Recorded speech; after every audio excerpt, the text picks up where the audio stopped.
Hello friends, welcome to my channel. আজকে আপনারা দেখতেই পাচ্ছেন যে একটি ওকিনাওয়া স্কুটারের ব্যাটারি আমার কাছে এসেছে রিপেয়ার করার জন্যে। তো এটা একটা 48 ভোল্টের ব্যাটারি, 28 অ্যাম্পিয়ারের। আপনারা দেখতে পাচ্ছেন স্পেসিফিকেশন। তো ব্যাটারিটির সমস্যা হলো এই যে ব্যাটারিতে একদমই মাইলেজ দিচ্ছে না। কিছু 1 কিলোমিটার চলার পরে ব্যাটারিটি অটোমেটিক লাইন ছেড়ে দিচ্ছে বা ভোল্টেজ কাটা হয়ে যাচ্ছে। তো এই কারণের জন্য এই ব্যাটারিটি আমার কাছে পাঠানো হয়েছে ব্যাটারিটি রিপেয়ারের জন্য। তো এখন আমি বর্তমানে ব্যাটারিটির স্পেসিফিকেশন দেখার পরে ব্যাটারিটিকে খুলবো। আপনারা দেখতে পাচ্ছেন এই মুহূর্তে ব্যাটারিটি ভোল্টেজ মাত্র 19.9 শো করছে। তো আবার দেখানোর চেষ্টা করছি, 19.9 শো করছে। তো এবার আমরা ব্যাটারিটিকে, এই স্কুটারের চার্জার, এটা ব্যাটারিটির চার্জার, তো চার্জার দিয়ে এটাকে একবার চার্জ করার চেষ্টা করব। যদি চার্জ হয় তো ভালো, না হলে ব্যাটারিটিকে খুলে ফেলবো আমরা। এই চার্জারটা লাইন দেওয়া হলো। এবার চার্জারটি আদৌ ঠিক আছে কিনা দেখা হচ্ছে। তো দেখতে পাচ্ছেন চার্জারটি ঠিক আছে। এবার চার্জারটি লাগিয়ে দেখব। কোনো রকমভাবেই ব্যাটারিটি চার্জ করা যাচ্ছে না, তার মানে ব্যাটারিটি সম্পূর্ণভাবে ড্যামেজ হয়ে গেছে। তখন এই মুহূর্তে ব্যাটারিটি খোলা হচ্ছে। দেখুন স্ক্রুগুলো খুলছি আমি। তো খোলার পরে আমরা দেখব যে ইন্টারনাল পার্টে ব্যাটারি কি সমস্যা হয়ে আছে। তো তার পূর্বে আমি বলে নিই, যদি ভিডিওটি ভালো লাগে তো অবশ্যই আমার চ্যানেলটিকে আপনারা সাবস্ক্রাইব করবেন, শেয়ার করবেন এবং কমেন্ট করবেন। কমেন্ট বক্সে অবশ্যই জানাবেন যে ভিডিওটি কেমন লাগলো। আশা করি এই ভিডিওটি আপনাদের ভালো লাগবে। এর মধ্যে দিয়ে আমার ব্যাটারি খোলার কাজ প্রায় শেষ। ব্যাটারিটি এখন ওপেন করা হচ্ছে। দেখতে পাচ্ছেন যে একটা বড় বিএমএস ব্যাটারির মধ্যে লাগানো রয়েছে। তো তারপরে এখানে দেখতে পাচ্ছেন XT60 একটি কানেক্টরের সঙ্গে এটি কানেক্ট করা রয়েছে। তো ব্যাটারিটিকে অ্যাকচুয়ালি প্রথমে আমাদেরকে বার করতে হবে। এই যে তার বিএমএস 13S বিএমএস, এটি অ্যাকচুয়ালি 13S, যেহেতু এনএমসি টাইপ ব্যাটারি এটি। তো এনএমসি টাইপ ব্যাটারি হওয়ার কারণে এটা 13S করে করা আছে। তো ব্যাটারি এই মুহূর্তে দেখতে পাচ্ছেন না, সম্পূর্ণ ওপেন করা হলো, বক্স থেকে বার করা হচ্ছে। ব্যাটারির প্যাকেজিংটি খুব সুন্দরভাবে করা রয়েছে। এই যে দেখতে পাচ্ছেন আপনারা, অসাধারণ প্যাকেজিং। এর প্যাকেজিংটা নিয়ে কোনো কথা হবে না, কিন্তু ব্যাটারিটি কেন নষ্ট হয়েছে বা কি কারণে নষ্ট হয়ে আছে সেই ফল্ট এখন আমাকে খুঁজে বার করতে হবে। তো আস্তে আস্তে ওপেন করা হচ্ছে, দেখব যে অ্যাকচুয়ালি ব্যাটারিতে কি হয়েছে। এই যে তার সেপারেটর বলা যেতে পারে, এগুলো সেপারেটরগুলো খুব সুন্দর করে করা আছে। তো এর পরবর্তী সেকশনে আমি বিএমএসটিকে ব্যাটারি থেকে সম্পূর্ণভাবে আলাদা করব। এই যে সম্পূর্ণভাবে এটা একদম সম্পূর্ণ প্যাকড হিসাবে সোল্ডারিং করে ব্যাটারির সঙ্গে অ্যাটাচ করা আছে। এটা একটা সম্পূর্ণ আলাদা বড় বিএমএস। এখন বর্তমানে যে বিএমএসগুলো ব্যবহার করা হয় সেগুলো ছোট, কম্প্যাক্ট বলা যেতে পারে। এগুলো বড় বিএমএস, এগুলো অনেকদিন আগে ব্যবহার করা হতো। এখন বর্তমানে এই বিএমএসগুলো আর চলে না, ছোট বিএমএস চলে। ছোট ছোট ব্যাটারির ক্ষেত্রে, বড় ব্যাটারির ক্ষেত্রে বড় বিএমএসের প্রয়োজন হয়। তো বিএমএসটিকে ব্যাটারির সাথে সম্পূর্ণভাবে বিচ্ছিন্ন করা হচ্ছে। এরপরে দেখে নিতে হবে যে পরের পার্টে যে ব্যাটারির কি হালে রয়েছে। তো এখন দেখতে পাচ্ছেন যে সোল্ডার আয়রনের সঙ্গে যে এটিকে আলাদা করা হচ্ছে। এখন আলাদা করার কাজ সম্পূর্ণ হয়নি। তো কিছুক্ষণের মধ্যে এটি ব্যাটারি থেকে সম্পূর্ণভাবে ডিট্যাচ করা হবে। ডিট্যাচ করার পরে প্রত্যেকটি প্যারালালের ভোল্টেজ স্টেপ বাই স্টেপ মেপে নেওয়া হবে যে আদৌ অ্যাকচুয়ালি হয়েছেটা কি, বিএমএসের ফল্ট না ব্যাটারির ফল্ট না কোনো প্যারালালের ভোল্টেজ কমপ্লিট ডেড হয়ে গেছে। সেটা সম্পূর্ণ ডিসঅ্যাসেম্বল করার পরেই বুঝতে পারা যাবে। তো আমি আবারও বলছি, ভিডিওটা প্রথম থেকে শেষ পর্যন্ত আপনারা দেখবেন, আশা করি ভালো লাগবে। যারা নতুন টেকনিক্যাল লাইনে আছেন ব্যাটারির, তারা অবশ্যই এই ভিডিওটার মাধ্যমে কিছু শিখতে পারবেন। যারা নতুন, যারা এক্সপার্ট, তাদেরকে তো কিছু বলা উচিত নয়, কারণ তারা এক্সপার্ট, অবশ্যই তারা সব বুঝেন। তো এই কথাগুলো বলার মধ্যে দিয়ে আমি ব্যাটারি বিএমএসটি সম্পূর্ণ আলাদা করে নিলাম। আপনারা দেখতে পাচ্ছেন এই যে আলাদা করা হচ্ছে। তো আলাদা করা হলো। এবার ব্যাটারির যে টার্মিনালগুলো রয়েছে, অ্যাকচুয়ালি বিএমএস কানেক্ট করার যে টার্মিনাল অ্যাকচুয়ালি পজিটিভ যে টার্মিনাল যেগুলো, সেগুলো খুব সাবধানে আলাদা করে করতে হবে, যেহেতু শর্ট হয়ে গেলে অসুবিধা আছে। তো আলাদা করে নিচ্ছি। এখন বর্তমানে আমি দেখব মাল্টিমিটারের যে সমস্যা কি। প্রথমে প্যারালাল ভোল্টেজ দেখাবে। প্রথমেই দেখা যাচ্ছে যে ফার্স্ট যে প্যারালাল বা ফার্স্ট যে সিরিজ কানেকশনের প্রথম প্যারালালেই ভোল্টেজ 0 আসছে। এই যে আপনারা দেখতে পাচ্ছেন, এখানেই সমস্যা। এই জন্য ব্যাটারিটি ভোল্টেজ উঠছে না। তার মানে পরেরগুলো দেখুন আপনারা, সবগুলোই ঠিকঠাক ভোল্টেজ আসছে। এই যে 3.5, কোনটাতে 3 যদি ইমব্যালেন্স ভোল্টেজ আছে, কিন্তু ব্যাটারিগুলো মোটামুটি ঠিক আছে। এই যে স্টেপ বাই স্টেপ দেখানো হচ্ছে, 3.9 দেখানো হচ্ছে, তারপরে পরেরটা 3.4, নেক্সট 3.9, নেক্সট 3.89, নেক্সট 3.9, এইভাবে পরপর স্টেপ বাই স্টেপ সব ভোল্টেজগুলোই মোটামুটি ঠিক আছে। কিন্তু একটা প্যারালাল আমরা প্রাথমিকভাবে দেখতে পাচ্ছি যে এটা কমপ্লিট ডেড হয়ে গেছে। এই কারণের জন্য ভোল্টেজটি ব্যাটারিটি আউটপুট দিচ্ছে না, বা বিএমএসও ভোল্টেজটি টানতে পারছে না। দেখতে পাচ্ছেন ব্যাটারিটি, এই প্যারালালটি সম্পূর্ণ ডেড, এটি বাদ। তো এখন আমি করব কি, অন্য প্যারালাল বা অন্য, যেহেতু এটা 13S এর একটা ব্যাটারি, তো 13 সিরিজের, তো এটাকে আমি অ্যাকচুয়ালি 12 সিরিজের সঙ্গে কানেক্ট করব। একটি অ্যাক্টিভ ব্যালেন্সার যুক্ত বিএমএস, যেটাকে আমরা জেকে বিএমএস বলি। প্রথমটা আমরা বাদ দিয়ে দেবো। আমি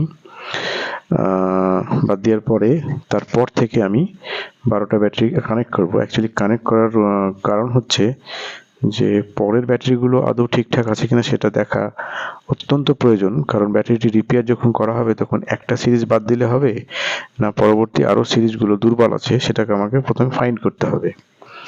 তো এই কারণের জন্যে একটি অ্যাক্টিভ ব্যালেন্সারের প্রয়োজন আছে। তো অ্যাক্টিভ ব্যালেন্সার যুক্ত বিএমএস আমার কাছে এখন বর্তমানে আছে। তো এইটা এখন কানেক্ট করে ফোনের মাধ্যমে বা মোবাইলের মাধ্যমে আমি এখন দেখব যে পরবর্তী সিরিজগুলো কতটা ঠিক আছে না ঠিক নেই। তো এখন step by step JK BMS এর, যেহেতু এটা অ্যাক্টিভ ব্যালেন্সার যুক্ত বিএমএস, এর লিডগুলোকে ঠিক সঠিকভাবে কানেক্ট করা হচ্ছে। এখন বর্তমানে যেটা কানেক্ট করা হবে সেটা 12S সিরিজের সঙ্গে কানেক্ট করা হবে, 13S হবে না। তার কারণ হচ্ছে একটি প্যারালাল খারাপ আছে। তো আপনারা দেখতে পাচ্ছেন এর মধ্যে দিয়ে আমার বিএমএস এর লিডটি কানেক্ট করার কাজ প্রায় সম্পন্ন হয়ে এসেছে। 10 নম্বর কমপ্লিট হলো। নেক্সট 11 নম্বর লাগানো হচ্ছে।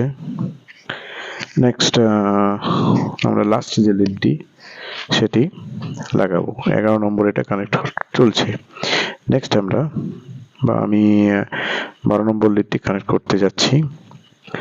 কানেক্ট করা সম্পন্ন হলে ব্যাটারিতে লাইন দিয়ে আমরা দেখব যে আদৌ কোন এর পরের যে প্যারালালগুলো রয়েছে বা সিরিজগুলো রয়েছে সেগুলো কতটা পরিমাণ ঠিক আছে।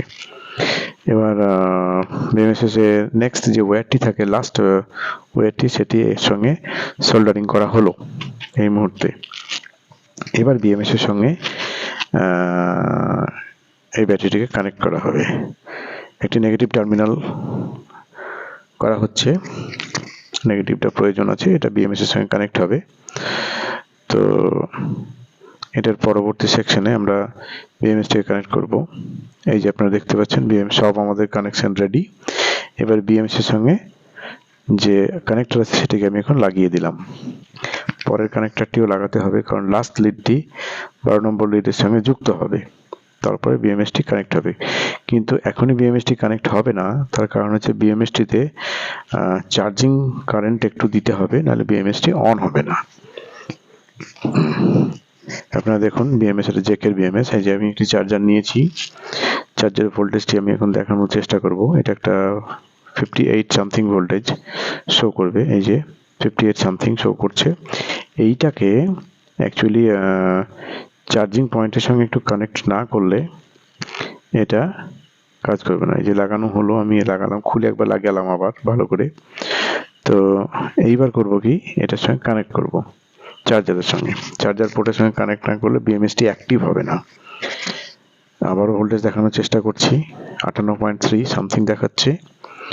তো এই কানেক্ট করলাম, কানেক্ট করার সঙ্গে সঙ্গে একটা বিপ সাউন্ড হবে, তার সঙ্গে একটা এলইডি জ্বলবে। এই যে আপনারা দেখতে পাচ্ছেন এলইডি লাইটটি জ্বলে গেছে, তার মানে বিএমএসটি আপনার অন হয়েছে। এরপরে ফোনের অ্যাপ্লিকেশনের সাহায্যে এটিকে অ্যাক্টিভ করতে হবে। পরবর্তী সেকশনে আমি এটাকে অ্যাক্টিভ করে দেখাবো। অ্যাকচুয়ালি এত কিছু কাজ করা হচ্ছে শুধু ব্যাটারিটার পরবর্তী সেকশনের সিরিজগুলো আদৌ ঠিক আছে কি ঠিক নাই সেটা দেখার জন্যে, আদারওয়াইজ কিন্তু নয়। এই যে আপনারা দেখতে পাচ্ছেন ফোনে অ্যাপ্লিকেশনটি অন করা হয়েছে। জেকের প্লে স্টোর থেকে ইনস্টল করার পরে ব্লুটুথ লোকেশন অন করে এটাকে ইনস্টল করতে হবে। এই যে এখন ওটা অন করা হচ্ছে। স্ক্যান করার পরে এখানে সিরিয়াল নাম্বার শো করছে। সিরিয়াল নাম্বার শো করার পরে এখানে দেখতে পাচ্ছেন আমি এটাকে স্ক্রিন টাচ করছি, অ্যাপ্লিকেশনটি অন হবে। অন হওয়ার পরে পাসওয়ার্ড চাইবে। ডিফল্ট পাসওয়ার্ড হচ্ছে 124 4। এই যে বিএমএসটি অন হয়ে গেছে, আপনারা দেখতে পাচ্ছেন সকল প্যারামিটারগুলো। কিন্তু এর পরে একটি কাজ রয়েছে, ব্যাটারি সিলেকশন করতে হবে। এলটিও, এনএমসি না এলএফপি, 3 ধরনের ব্যাটারি। তারপরে প্যারামিটার করতে হবে। তো প্রথমে এনএমসি, তাহলে লিথিয়াম আয়ন সিলেক্ট করা হলো। দেন আমাদের সিরিজ কতগুলো, 12টা দিয়েছিলাম আমরা, 12 ওকে করা হলো। দেন অ্যাম্পিয়ারটা সিলেক্ট করতে হবে। অ্যাম্পিয়ার যেহেতু আমাদের 28 ছিল, একটা প্যারালাল বাদ গেছে, তো ন্যাচারালি এটা 26 হবে। তো 26 করা হবে, এখানে আমি 26 করে দেবো, তাহলে ব্যাটারিটি ওকে হবে। দেন এটা ওকে করার পরে পরবর্তী কন্ট্রোল প্যানেলে গিয়ে ওখানে চার্জ অ্যান্ড ডিসচার্জ অপশানটিকে অন করতে হবে, তবেই ব্যাটারিটি অ্যাপ্লিকেশনটি ঠিকঠাক কাজ করবে। আমি দুটোই অন করে দিলাম। অন করার পরবর্তী সেকশনে দেখব ব্যাটারিটি অটোমেটিক চার্জ হতে শুরু করেছে। চার্জ হওয়ার পরে কি করতে হবে আমাদেরকে, যে ব্যাটারিটিকে ডিসচার্জ করতে হবে, তবেই ব্যাটারির ক্যাপাসিটিটা আমরা বুঝতে পারবো যে আদৌ যে পরবর্তী সেকশনের সিরিজগুলো রয়েছে সেগুলো আদৌ সঠিক আছে না ঠিক নেই। তো আমরা প্রাথমিকভাবে দেখতে পাচ্ছি 48.88 সামথিং ভোল্টেজ 10 অ্যাম্পিয়ারে চার্জ হচ্ছে। অ্যান্ড দেন আমরা দেখতে পাচ্ছি যে 3 নম্বর সিরিজের ব্যাটারিটি বা সিরিজটি ভোল্টেজ একদম ডাউন অবস্থায় রয়েছে, যেটা এক্সপেক্টেড ভোল্টেজ থাকে তার থেকেও কম রয়েছে। তো এটাকে এখন চার্জ করে তোলার চেষ্টা হচ্ছে, দেখা যাক উঠে কিনা। তো পরবর্তী সেকশনে আমরা কি করব, এই সেকশনে আমরা আবারও দেখার চেষ্টা করছি যে চার্জ উঠেছে কিনা। তো আপনারা দেখতে পাচ্ছেন চার্জ উঠেনি। তো এখন এটাকে ডিসচার্জ করা হবে। এটা একটা ম্যানুয়াল হিটারের কয়েল যা সেট আপ করা হয়েছে। সেট আপ করার পরে এটাকে ডিসচার্জে বসাচ্ছি এখন, কানেক্ট করে যে কত অ্যাম্পিয়ার ডিসচার্জ করব আমরা। অ্যাকচুয়ালি এটা আমরা শো করছে, দেখুন 48.1 অ্যাম্পিয়ার শো করছে। এটা হাই অ্যাম্পিয়ারে ডিসচার্জ করা হচ্ছে, কারণ হচ্ছে হাই অ্যাম্পিয়ারে ডিসচার্জ করলে তখনই বুঝতে পারা যাবে ব্যাটারির ক্যাপাসিটি কতটা ভালো। এই যে হিটারের নাইক্রোমের তারগুলো দেখুন লাল হচ্ছে, যদিও এটা ম্যানুয়াল পদ্ধতি, এটা ডিসচার্জ মেশিন দিয়ে ডিসচার্জ করা হয়। তো ম্যানুয়াল করে আমি করে দেখছি, এটা হাই অ্যাম্পিয়ারে ডিসচার্জ করে দেখছি যে কতটা পরিমাণে পরবর্তী সিরিজগুলো ভালো আছে। এই যে আপনারা দেখতে পাচ্ছেন এটা জেকে ব্র্যান্ডের বিএমএস। তো আমি আবারও বলছি, যদি ভিডিওটি ভালো লাগে তো আপনারা অবশ্যই আমার চ্যানেলটিকে সাবস্ক্রাইব করবেন, শেয়ার করবেন এবং কমেন্ট করবেন। তো এখন দেখতে পাচ্ছেন যে কন্ট্রোল প্যানেলটা আপনারা দেখতে পাচ্ছেন যে প্যারামিটারের সেই 3 নম্বর লাইনটি কিন্তু আবারও ড্রপ ডাউন হয়ে আছে, মানে ভোল্টেজটা ড্রপ করছে।